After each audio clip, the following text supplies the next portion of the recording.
Good morning, it's Dr. William Curtis with Future Focus Farms and NRG Tribe. Doing another quick lifestyle video, kind of trying to show that it's easy to grow food at home. This is an old, what you would call, it's got a type of raised bed that is commonly used in Africa. It preserves water tremendously. It's actually watered in the center. I usually put this bucket in the middle with some netting around it so that you can put scraps and fertilizer and garden clippings and eggshells and things like that, so that the center of this raised bed is constantly receiving fertilization. So this is going to go ahead and be a this is kale, and and that's some orange mint, and I got some baby plants over there that I'm kind of propagating. What we're going to do with this is this will be a winter crop and try to keep this going through the winter months. This is known as a keyhole garden. It's easy, very little weeding, very little maintenance. You come out, and I had just watered it, but I filled the center, and the water leaches out underneath and slowly is taken up by the plants. It's really, really effective. And I have, maybe if I can find them, I've got some photos of this from the summertime, which we had tomato plants that were, 3 feet, 4 feet high. It was so lush, full of mint and herbs and stuff. That was crazy. We went ahead and let it dry out and didn't take care of it very well. So we're going to recharge this one and get back after it for the fall. I hopefully will be showing you in the coming months taking some of this kale that we have started here, occasionally taking some for daily salads and things like that.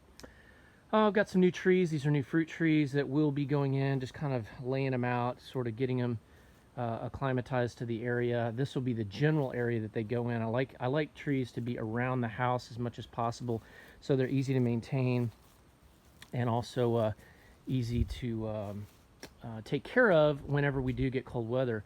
We had a lemon tree that I've written about in my blog before here that bit the dust after about 6 years. I think it got too cold. It was not babied, and it did perish after one of our freezes. So all of these are citrus in this area, but I selected them for cold hardiness. And then we have one tree that is a fig tree. We know this will make it here. This is just a cutting that's about 5 months old, 6 months old, and it's doing very well. It's happy, putting on new leaves and that type of thing. So all of these are cold hardy citrus. They'll do well in my zone here, which is zone 9. I did kind of burn the leaves a little bit with a fertilizer that I sprayed on their leaves. Apparently was not something they like, but I think they'll be fine. They're putting on new leaves and should be okay. And this is a example of a close to the house zone 1 kind of food forest from the original plants that we put in. We had several losses to citrus. This one is a grapefruit tree, and it has absolutely done magnificent in this location.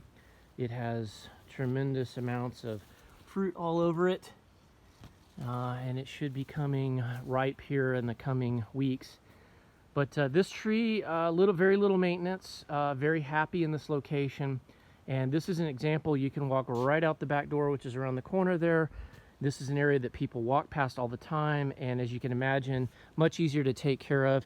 And when it does get cold, if I feel that I need to protect this tree, it's pretty easy because I can put lamps under it. I can put lights because I've got, extension outlets close by. So if you're going to give trees that are maybe a little bit questionable for your location, temperature-wise, things like that, then having them closer to the house in what permaculture would call zone 1 makes sense. So I'm going to go ahead and put these citrus trees in this location, and I think that'll make a big difference for their longevity. And it'd be so cool to walk through here or sit on this porch out here and have the smells and the fruit at close access as these trees mature.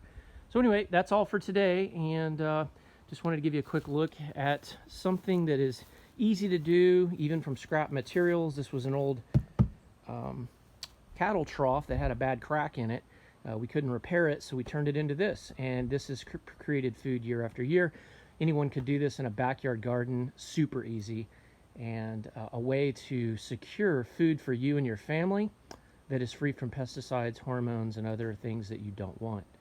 Again, this is Dr. William Curtis. I hope you've enjoyed this video on lifestyle design and home food production. If you have any questions, please feel free to leave a comment, and I'll be happy to answer those. Have a great day.